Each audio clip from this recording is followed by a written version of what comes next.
ne doit pas aller à Uvira avec notre fille. Donc, vous acceptez le mariage,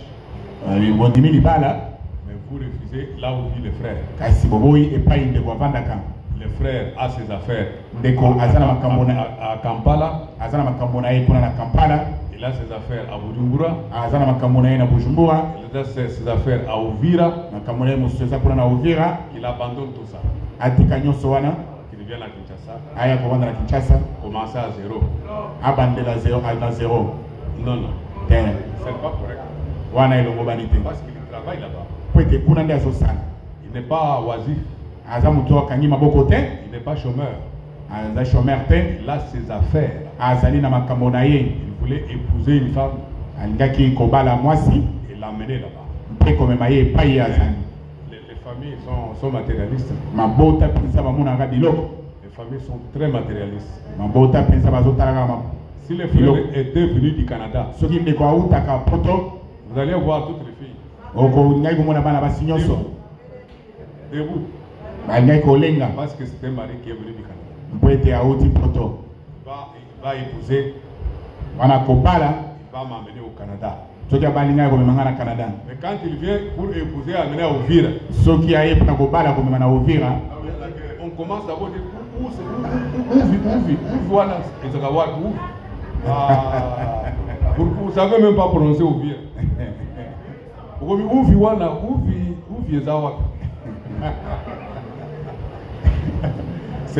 Les gens sont mus par la volonté de gagner. Ils voient leur intérêt. Ils veulent gagner. Je vous assure que si ces frères étaient venus du Canada, il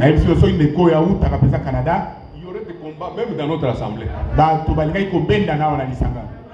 Il y aurait des combats. Les gens allaient se battre. Ah non, mais pourquoi seulement celle-là? Pourquoi seulement on a présenté seulement celui-ci? Pourquoi on a présenté seulement celle-là? S'il était venu du Canada, est-ce que je trompe? Je trompe. À cause. Je ne trompe pas. Mais parce qu'il est venu de Uvira. On les rejette. Même la belle famille, là où il a trouvé une sœur, la sœur est contente, elle veut aller avec lui.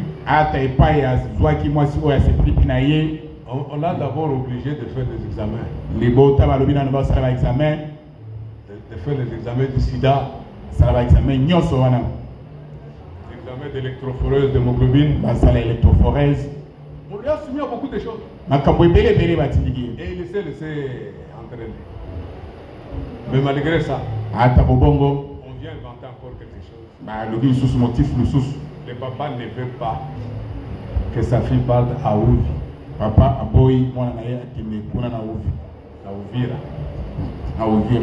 Il oblige les frères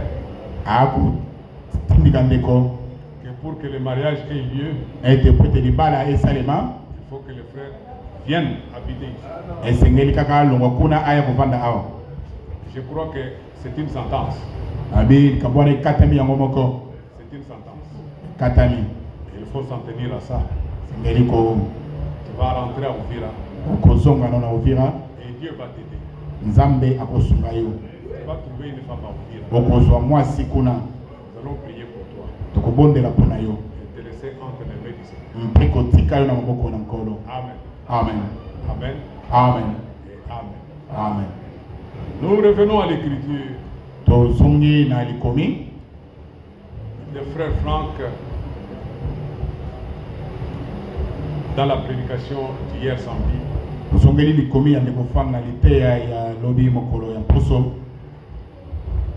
c'est Ésaïe 48, verset 3. Dès longtemps, j'ai fait les premières prédictions. Ils sont sortis de ma bouche. Je les ai publiés. Et soudain, j'ai agi. Et elles se sont accomplies. Qu'est-ce que ça veut dire? Il a fait les premières prédictions. Les premières prédictions se sont accomplies. Qu'est-ce que ça veut dire? Dieu reste le même. Reste le même aujourd'hui et éternellement. Il ne change pas. Il ne varie pas. Il l'a envoyé à la Pentecôte. À la Pentecôte, c'était des prédictions. Il avait promis. Joël, il avait promis le baptême du Saint-Esprit et de feu. Et ça s'est accompli. Ça, c'était des prédictions qu'il avait faites. Les premières prédictions qu'il a faites, c'était à propos du baptême du Saint-Esprit. L'introduction de son église. Les commencements de son église. Il a commencé par une puissance du Saint-Esprit. Ces prédictions se sont faites. Elles se sont accomplies. Mais il dit au verset 6, entends et considère tout cela. Ne l'avouerez-vous pas? Maintenant, je t'annonce des choses nouvelles, cachées et inconnues de toi. Frère Franck, quand il arrive ici, il dit, maintenant il nous annonce la promesse. Il annonce la parole de la promesse. La parole de ces jours. Il est inconnu de nous. Il est inconnu. Il ne la connaissait pas avant. Il ne la connaissait pas du tout. Mais elle était révélée. Elle va s'accomplir. Elle s'accomplira sûrement. Amen. Amen. Vous n'avez pas compris. Dans la prédication là, frère Franck a dit, maintenant la parole de la promesse vous est communiquée. Il faut la ponctuer par un amen. Parce que amen c'est Dieu. N'attendez pas de dire amen seulement à la fin. Vous attendez quand on termine, on dit bon, on a terminé. Amen. Mais il faut un amen. Il a réclamé ça. Il faut un amen puissant. Quand la parole de la promesse est prononcée. Parce que cette parole, elle est destinée à vous. Cette parole, elle crée la vie de Dieu en vous. Quand vous avez la vie de Dieu en vous, vous tuerez par un amen. Toute parole de Dieu. Et c'est tout la parole de la promesse. Maintenant, je t'annonce des choses nouvelles, cachées et inconnues de toi. Ces choses vont s'accomplir. Elles vont s'accomplir sûrement. Dans Ésaïe 43, on peut lire. Ésaïe 43, verset 10. Il dit, vous êtes mes témoins, dit l'Éternel. Vous et mon serviteur que j'ai choisi. C'est-à-dire, vous et le Saint-Esprit, afin que vous le sachiez, que vous croyez et compreniez que c'est moi. Avant moi, n'a pas été formé de Dieu. N'a pas été formé de Dieu. Après moi, il n'y en aura point. Et c'est moi qui suis l'Éternel. Hors de moi, il n'y a pas de sauveur. C'est moi qui ai annoncé, qui ai sauvé, qui ai prédit. Ce n'est point parmi vous un Dieu étranger. Vous êtes mes témoins, dit l'Éternel. C'est moi qui suis Dieu. Amen. Amen. C'est l'Éternel qui est Dieu. C'est lui qui a sauvé. C'est lui qui a annoncé. C'est lui qui annonce des choses cachées. Des choses nouvelles. Avant qu'elles s'accomplissent. Elles s'accompliront sûrement. Dans 2 Pierre 3. 2 Pierre 3. Verset 3, là où on était. Non, à côté de là où on était. Là où on était, à côté de là où on était. 2 Pierre 3.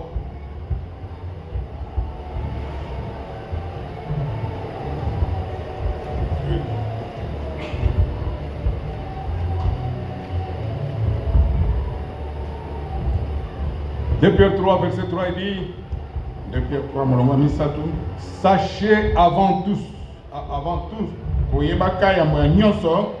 dans les derniers jours, il viendra de mon cœur avec leurs railleries, marchant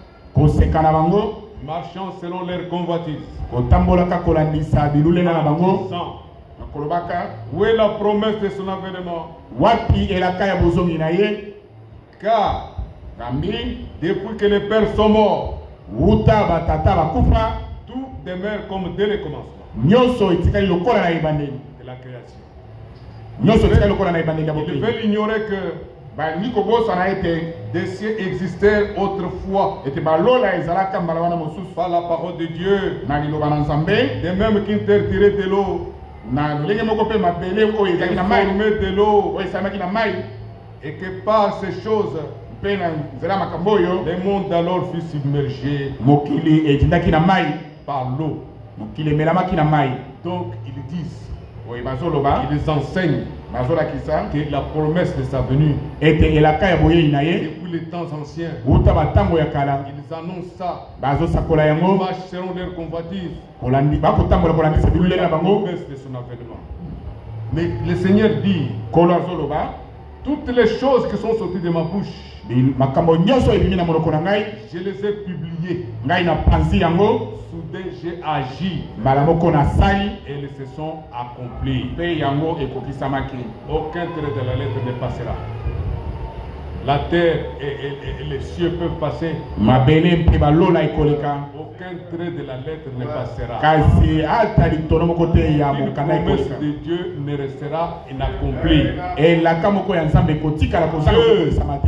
va accomplir sa parole. Amen. Dieu fait accomplir sa parole avec vous. Amen. Amen. Amen. C'est avec vous qu'il veut accomplir sa parole. Il accomplira certainement. Amen.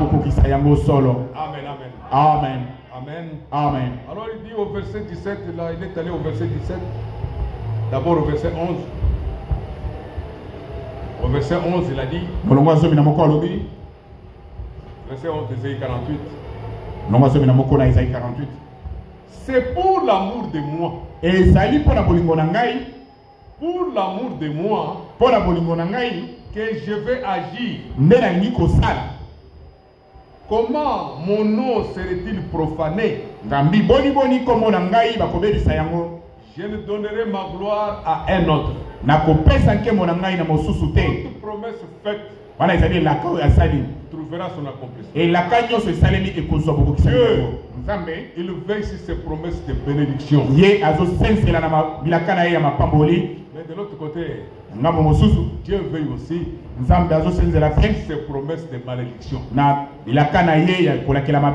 oui, il veille sur les deux pour les accomplir. Et les accomplira certainement. Ne marchez pas comme en dissolution. Non, Et restez dans les mains du Seigneur. Et restez unis au Saint-Esprit. Et restez unis à sa parole. Et c'est ainsi que vous expérimenterez les promesses de bénédiction. Sinon, si vous marchez en dissolution,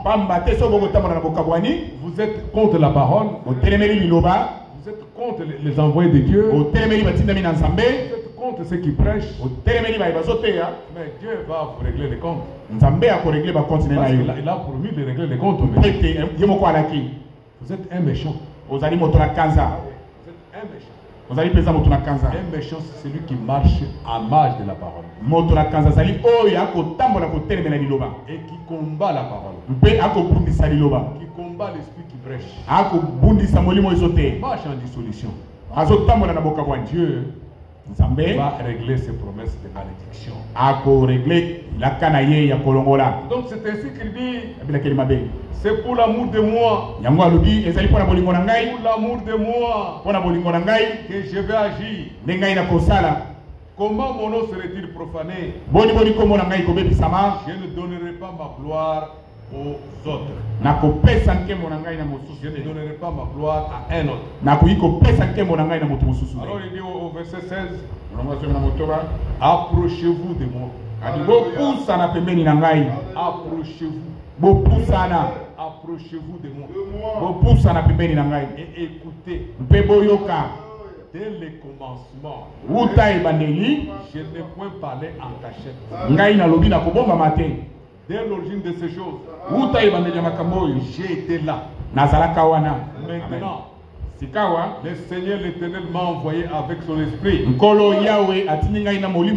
Ainsi par l'Éternel, ton Rédempteur, le Saint d'Israël, moi l'Éternel ton Dieu, je t'instruis pour ton bien. Je te conduis dans la voie que tu dois suivre. Dans la version qu'avait frère Franck, il dit, moi je t'enseigne. Pour ton bien. Et je te conduis dans la voie que tu dois suivre. Dans Jean 6,45, il est dit, ils seront tous enseignés de Dieu. Nous tous, comme nous sommes ici, nous sommes enseignés de Dieu. Le Saint-Esprit qui nous enseigne. Le Saint-Esprit vient comment? Le Saint-Esprit vient à partir de la résurrection de Jésus-Christ.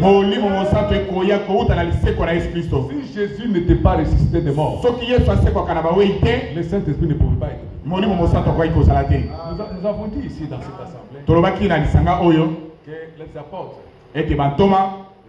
du Seigneur, tant que Jésus n'était pas ressuscité, ils n'avaient pas le Saint-Esprit. Et tant que Jésus-Christ n'était pas ressuscité, il n'était pas né de nouveau. Ça soulevait un tollé de bouclier. Un tollé de bouclier. Un tollé de brouhaha.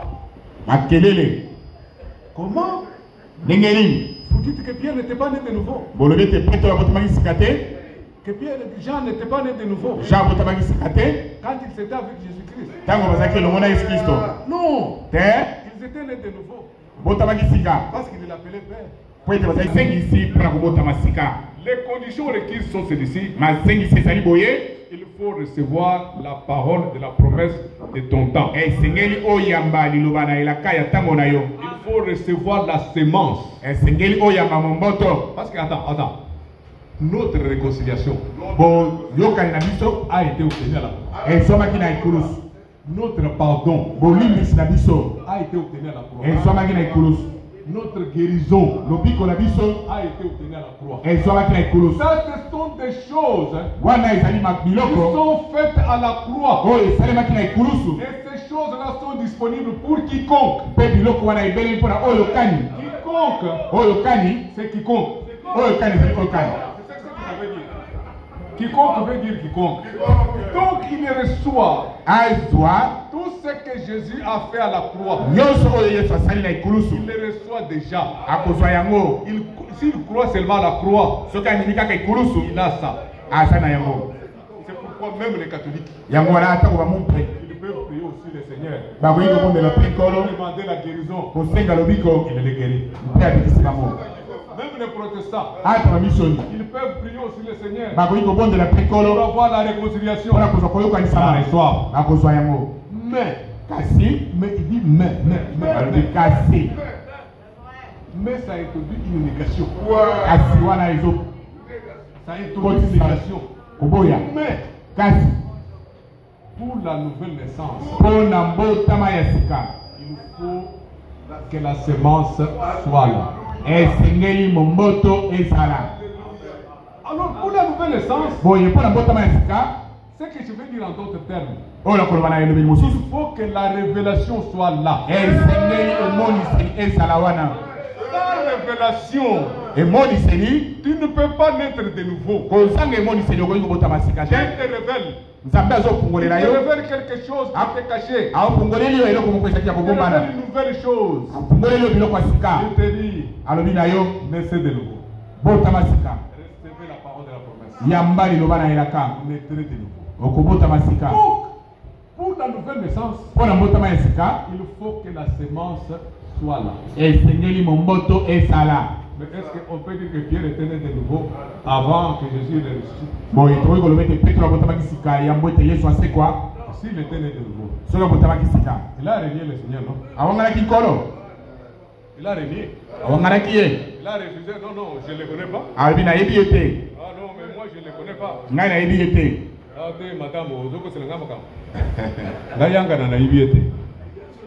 Et quand il disait ça, le Seigneur le regardait. Et son regard, le regard de Jésus, se sont croisés. Il est allé. Parce qu'il s'est souvenu. On veut parler, non, je suis né de nouveau. Non, non. La nouvelle naissance, c'est une vie. C'est une vie. La vie nouvelle. Un homme né de nouveau n'a pas besoin de dire qu'il est né de nouveau. Une femme née de nouveau, elle n'a pas besoin de dire qu'elle est née de nouveau. On va le remarquer par son comportement. Il aura une parure intérieure. Elle aura une parure non extérieure mais intérieure. Un homme né de nouveau, c'est un homme de paix. Amen. Oui. C'est un homme de paix. Il veut que la paix règne partout. Un homme né de nouveau, un homme qui ne critique pas. Il hait la critique. Il a la haine.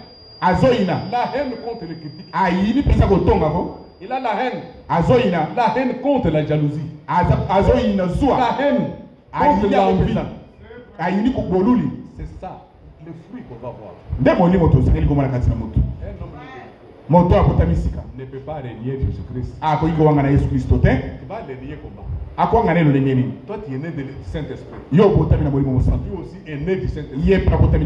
Comment l'un va régner l'autre? Tu ne peux pas régner Jésus-Christ. Mais Pierre l'avait régné. Il a dit non, je ne le connais pas. Il avait peur d'une femme. Il avait peur de la persécution. Il a régné. Mais c'est lui qui est né de nouveau. Il a changé de nature. D'abord, il est passé de la mort à la vie. Il vivait. Mais il est mort à cette vie. Il est passé de la mort à la vie. C'est ça un homme né de nouveau. Passer de la mort à la vie. Un homme né de nouveau, il n'est pas Dieu. Il est toujours un homme. Mais il y a des choses qu'il ne peut plus faire. C'est ça. Il y a des choses qu'il ne peut plus faire. Votre vie est-elle digne de l'évangile? Quand on dit ça, les gens disent ah non, lui il boit. Mais il boit, est-ce que sa vie est digne de l'évangile? Lui, il ment. Non. Ce n'est pas ça la vie digne de l'évangile. Ce n'est pas ça la vie digne de l'évangile. Je vais vous le dire. Votre vie est-elle digne de l'évangile?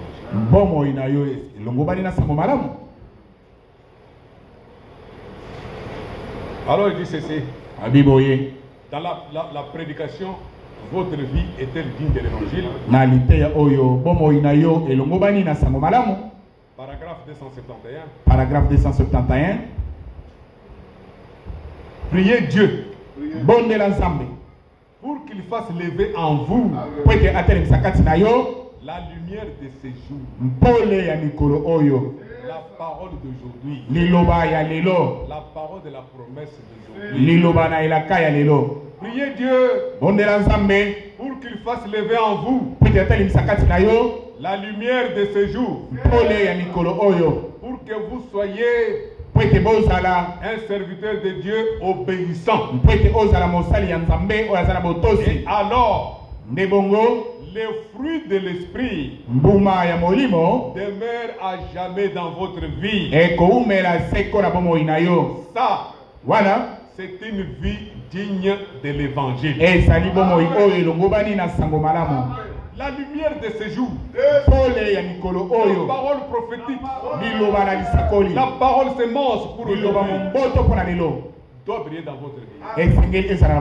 Doit briller dans votre cœur. Doit briller dans votre cœur. Pour que les fruits de l'esprit demeurent à jamais en vous.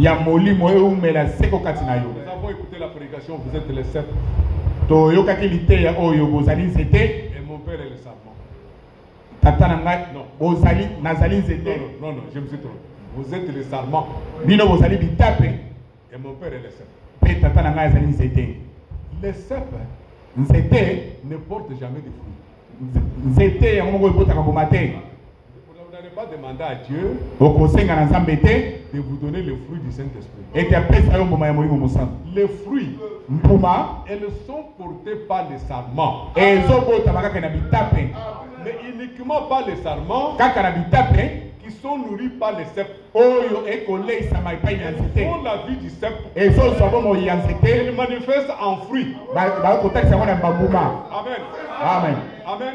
Amen. Donc c'est ça. Ce qu'il veut dire ici. Il dit alors le fruit de l'esprit demeurera à jamais dans votre vie. Et ça, ça sera une vie digne de l'évangile. Et il ajoute, ce n'est pas terminé, il ajoute, laissez-moi dire ceci maintenant. La seule manière, la seule manière vous portant de vivre une vie digne de l'évangile,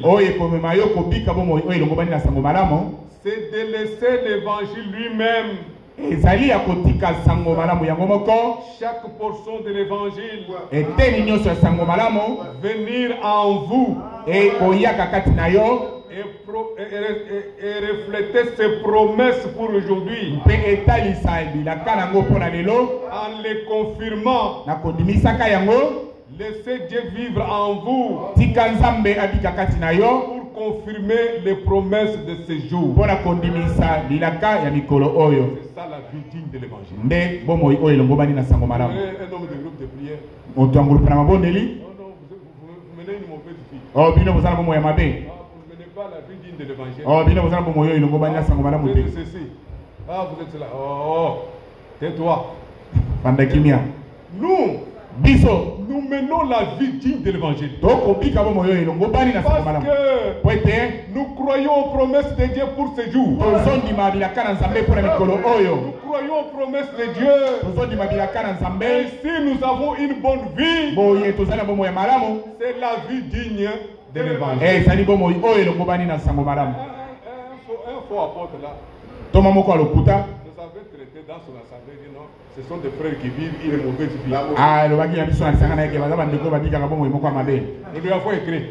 Comme là qui est. Qu'est-ce que la mauvaise vie? Ni Nango Bomo Yamabe.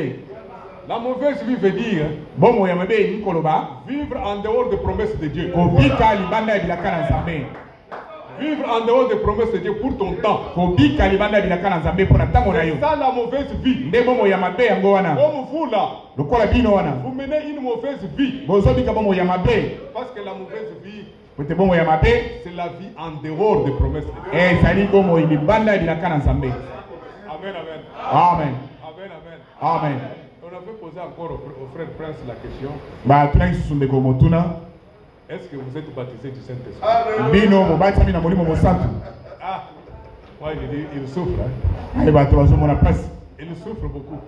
Bato baza na passe. Est-ce que vous êtes baptisé du Saint-Esprit? Atuni ndeko yo bati mina molimo mosantu. Frère Prince lui a dit non. Ndeko alobi te. Je ne suis pas baptisé du Saint-Esprit. Ngai na bati mina molimo mosantu te. Mais j'ai le Saint-Esprit. Kasi naza na molimo mosantu. Mais comment peut-il avoir le Saint-Esprit sans être baptisé? Abi ndenge nini okoza na molimo mosantu kozanga ete obati na molimo mosantu. Non. Le baptême du Saint-Esprit, Le bati sa molimo mosantu. c'est un scellement. Ezali ndanga. Le scellement de l'âme. Ezali kochama ndanga na mwela. Mais ce que nous avons, Oyo toza na yango. c'est le Saint-Esprit. Ezali molimo mosantu. Nous avons le Saint-Esprit. Toza na molimo mosantu. Et nous attendons le scellement de l'âme. Mpe tokozela kochama ndanga na Nous mwela. attendons le baptême du Saint-Esprit. Tozoze oyo tobengi libati sa molimo mosantu. Ah non, mais vous êtes compliqué. Adia bino boza compliqué. Non, non. Nous sommes simples. Tozali na biso simple. Nous ne sommes pas compliqués. Toza compliqué te. Hier, je suivais notre bien-aimé frère Kazali Wakalenga. Lobi nazai kolanda mite ya biso Kazali Wakalenga. Ce qui m'a intéressé, Oyo interesaki ngai. c'est qu'il prêchait sur Ephésiens 4. Ezalaki ete azali koteya na baefeso ya mine. Il prêchait sur Ephésiens 4, 11.